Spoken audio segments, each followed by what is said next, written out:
सेनापतियों सहित महिषासुर का वध। महर्षि मेधा ने कहा, महिषासुर की सेना नष्ट होती देख करके उस सेना का सेनापति क्रोध से भर देवी के साथ युद्ध करने के लिए आगे बढ़ा।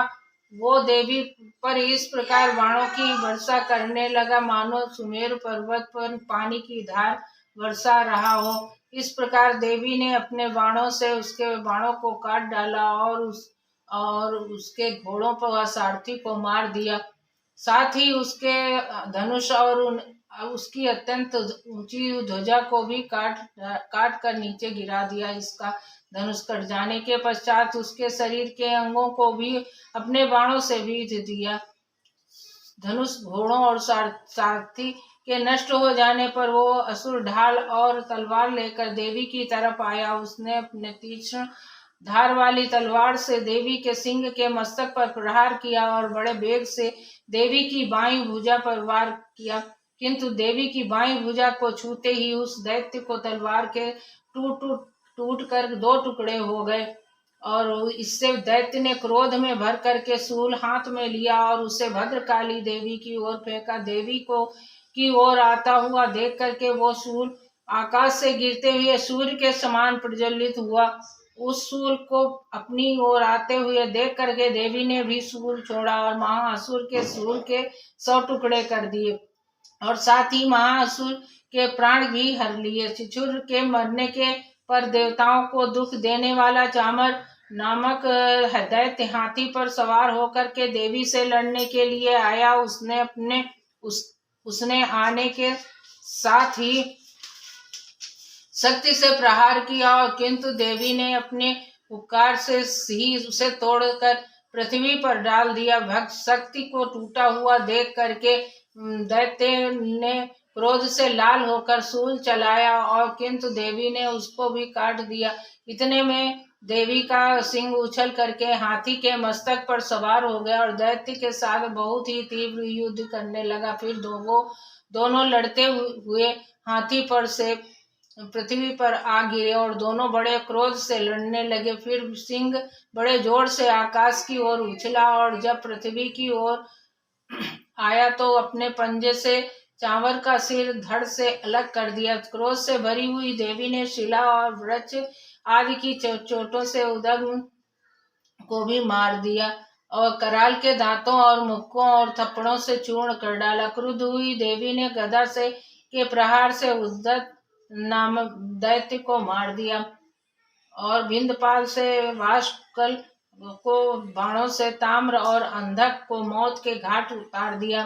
तीनों नेत्रों वाली परमेश्वरी ने त्रिशूल से उग्रवीर और महाहनु नामक राक्षसों को मार गिराया। उसने अपने तलवार से विडाल नामक दैत्य का सिर काट डाला और अपने बाणों के दुर्धर और दुर्मुख राक्षसों को यमलोक में पहुंचा दिया। इस प्रकार जब महिषासुर ने देखा कि देवी ने मेरी सेना को नष्ट कर दिया तो वो भैंसे का रूप धारण करके देवी के गणों को दुख देने लगा। उन गणों में कितनों को उसने मुख के प्रहार से, कितनों को खुरों से और कितनों को पूंछ से, कितनों को सिंगों से, बहुत को दौड़ाने से के वेग से, अनेकों सिंहनाद से, कितनों को चक्कर देकर, कितनों को श्वास वायु में झोंकों से पृथ्वी पर गिरा दिया।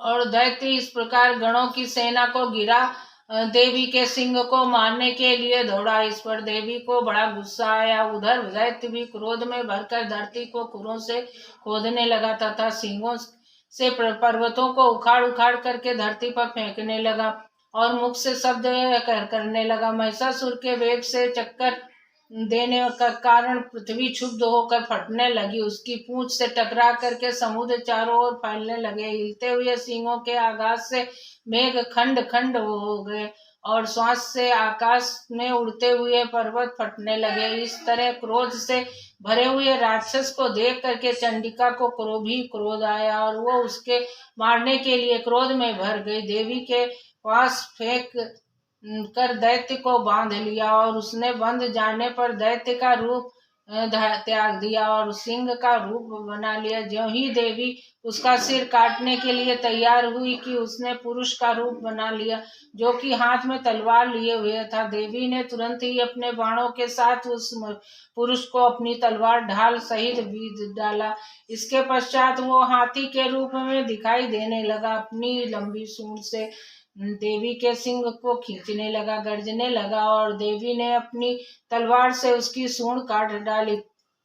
तब राक्षस ने एक बार फिर भैंसे का रूप धारण कर लिया और पहले की तरह चराचर जीवों सहित समस्त त्रिलोकी को व्याकुल करने लगा। इसके पश्चात क्रोध में भरी हुई देवी बारंबार उत्तम मधु का पान करने लगी और लाल लाल नेत्र करके हंसने लगी। उधर बलवीर और तथा मद से क्रुद्ध हुआ दैत्य भी गरजने लगा। अपने सींगों से देवी पर पर्वतों को फेंकने लगा। देवी अपने बाणों से उसके फेंके हुए पर्वतों को चूर्ण करती हुई बोली, ओ मूढ़, जब तक मैं मदपान कर रही हूँ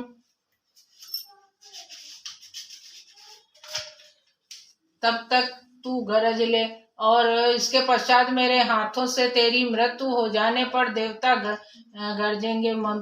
मार्स मेधा ने कहा। यूं कह करके देवी उछल करके उस दैत्य पर जा चढ़ी और उसने उसको अपने पैरों से दबा करके और सूल से उसके गले पर आघात किया। देवी के पैर से दबने पर भी दैत्य अपने दूसरे रूप से अपने मुख से बाहर होने लगा। तभी अभी वो आधा ही बाहर निकला था कि देवी ने अपने प्रभाव से उसे रोक दिया।